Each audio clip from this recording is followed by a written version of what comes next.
terrace. Itong portion na to, ito po yung garahe niya. Ito, magkakaroon ng magandang garden.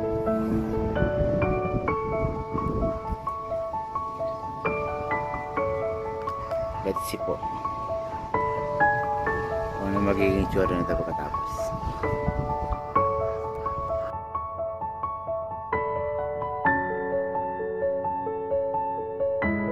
Ito na po yung perspective o yung drawing. Gagawin namin yung project na yung taon na to.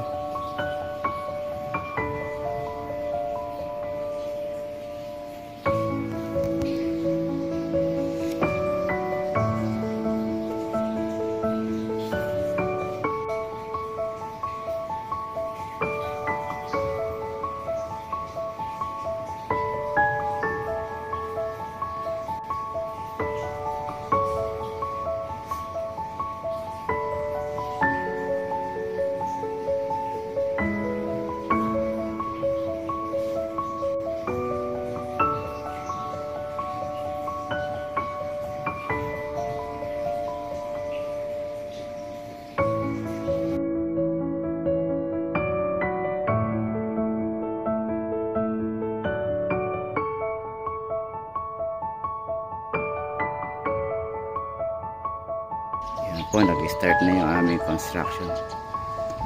Re-repaint muna po nila yan. Repaint. Saka natin nalagyan ng terrace at garahe.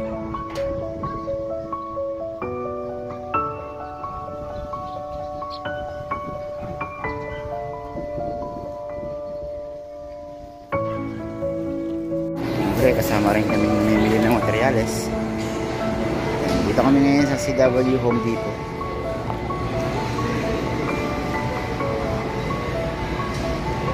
Yun yung mga manager.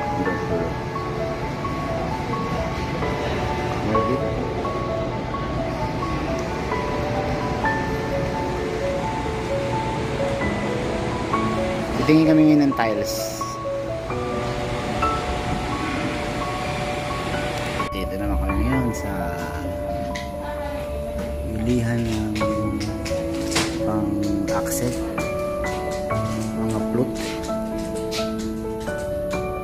dito sa Jalcon.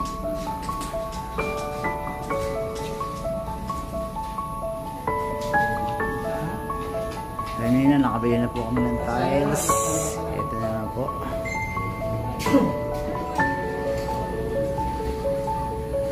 Mamimili pa siya kung ano yung gusto niya. Meron po dito maganda bilihan sa may bandang Bel Air, Jalcon ang pangalan. Ito na po yung progress ng pinapinturahan namin, pinapagawa namin. So after 1 week, ito na po yung status niya. Napinturahan na po yung paligid ng bahay, puti. Yan, puti. Tapos yung bubong po, pinturahan po natin ulit ng pula. Ito yung ginagawa dito, ito yung garahe. Then maglalagay po tayo ng terrace dito sa banda dito. So maapektuhan po yung ating garden, relate po yung garden natin. Then nagamit po sila ng deco blocks. Yan, deco blocks po gagamitin nila.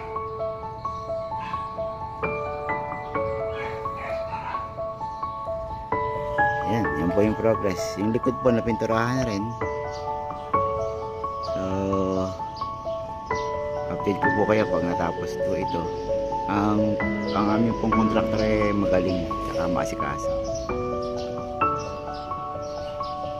Kung gusto nyo pong malaman pa ng contact number, pwede po kayong mag tanong sa akin dito. Kasi bibigay po sila ng calling card. Actually magpapalagay po ako dito sa kanila ng tarpaulin sa labas para makikita po ng mga gusto mo pagawa. Ito pong part na to, ita-tiles. Ita-tiles po yan. Hanggang dun po dun sa pwesto ni Max. Yan. Yan, hanggang dito, ita-tiles po yan hanggang sa papunta ng gate. Yan. Tapos yung gate, papagawa na rin po natin, papaayos po natin. Ang hindi lang natin papaayos kasi yung yung nasa may halaman naman yun, makakokobera naman yun. So ang papagawa na lang natin is yung gate na ipapa-revise natin ng konti. Yan.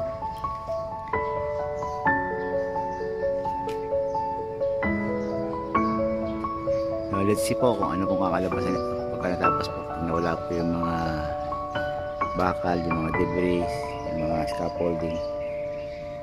So sana maging maganda kalalabasan. Maganda yung naging pintura, no? Pinapinturahan din natin yung sa kapitbahay na wall nila para maging puti, diba? Yung nakakahiya.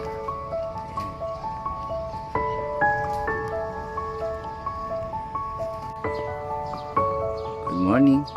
This is the day 10 of renovation ng aming bahay. Nakapaglagay po na po sila ng mga framing para makapag bubong na po dito. Ito po ilalagyan natin ng terrace sa banda rito. Yan. Ito naman po yung sa garahe. And yung mga napinturahan na rin po yung dingding. After 10 days. So yan. Yan na po. Yan po ang update ng ating pinapa-renovate. After 10 days. Ito na po. After 11 days, ito na po yung status ng pinapa-renovate namin. Yan. Papansin niyo po, may bubong na meron ng mga framing. So by Monday, lalagyan na po siya ng yero at tanggalin na siguro yung mga hindi na kailangan. Magsimula na rin sila mag tiles, pero by Monday magbubong na po yung mga yan.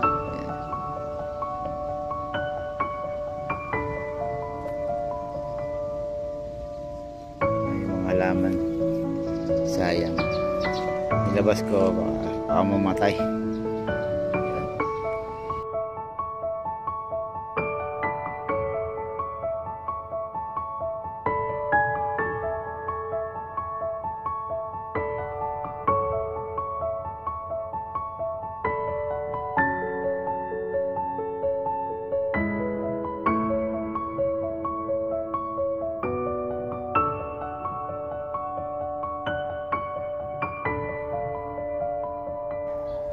Yes, good morning. This is the 19 days result of our renovation.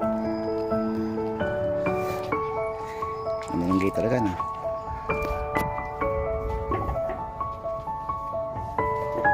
Yan. Medyo malaki-laki na rin tapos dito sa tiling ng ating garahe. And then gawa na rin ng gate para doon sa mga yung maliit na gate sa aso. Then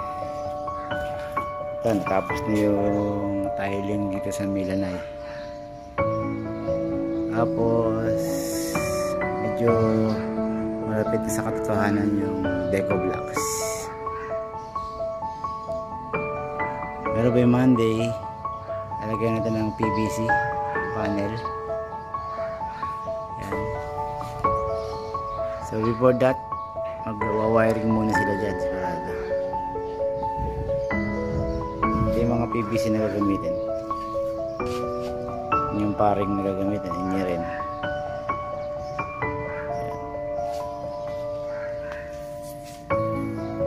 So that's it for our 19 days.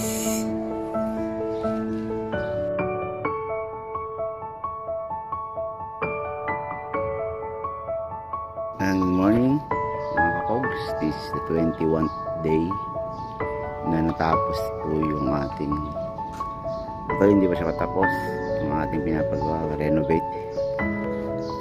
Pagawa namin po natin, napatabasan na po rin natin yung halaman dito sa may harap.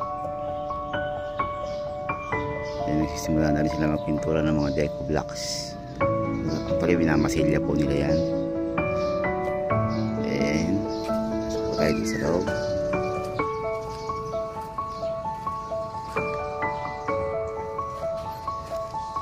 Ito po, medyo mabagal po yung gawa dito sa tiles. Dito po pumapasok yung kanilang pagkagawa.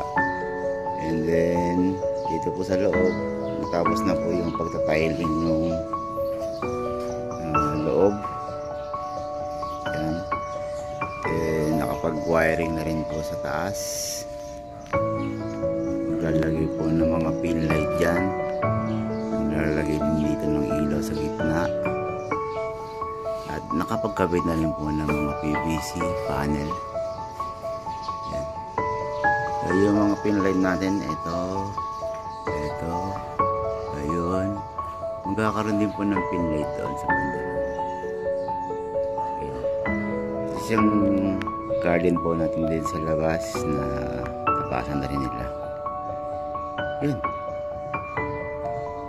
Yan po yung status na pinapagawa namin dito. So ito, magkakaroon po ito ng pag matapos, mga wall panel, PVC wall panel. And ito pong deco blocks is mamasilyahan po nila, pipinturahan ng puti. Kasi isiksin pa yan. So yan po. Then ito, duda po kami dito kung baka bumigay. Magpapalagay po kami ng pa dyan.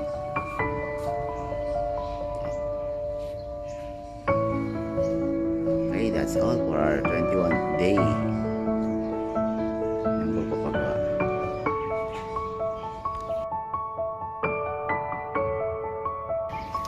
Yes, good morning.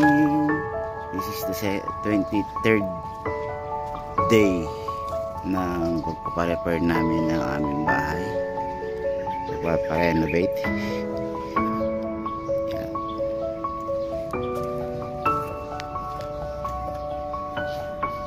Nilagyan na po siya ng bakod. Nag-iwan na tayo ng 2x2 doon sa gilid na yun para merong sisingawan. And then ayan, nakapaglagay na rin ng mga ilaw, pin light. And then pinturahan na rin po ito, itong deco blocks. Finishing touches na lang po ito.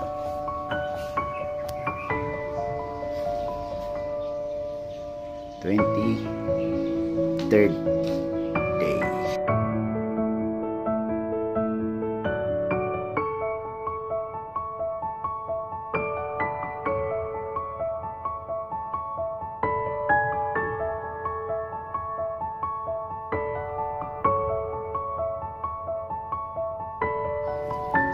Ito na po yung 29th day na ang status ng aming pinapagawang bahay, pinaparenovate na bahay.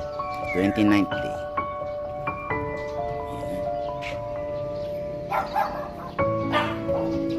So ito po, nagawa na rin po yung rampa dito sa may gate.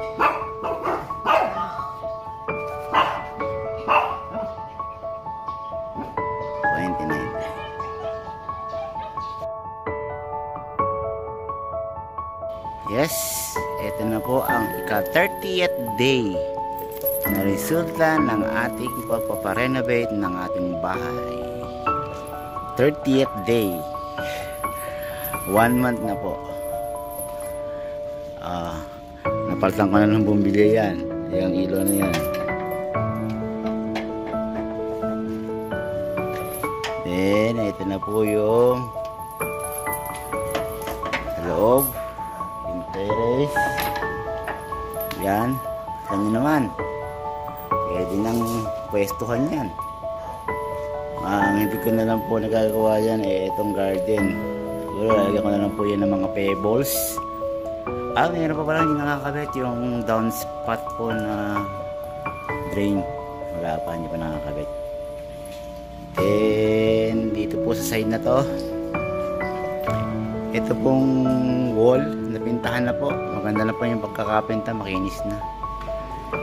is na rin itong mga deco blocks. Tapos ito pong nasa taas, nakikita nyo puti-puti na yan, at tatanggalin pa po yan, pintahan po ng kulay brown yan. Yan, mayroon pa tayong CCTV. Yan po ang ika-30th day ng ating renovation.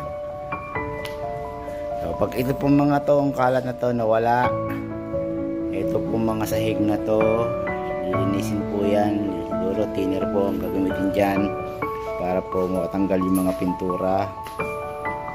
And then ito pong upuan na to pipinturahan din po kasi po yung dalawa po na pinturahan na yun.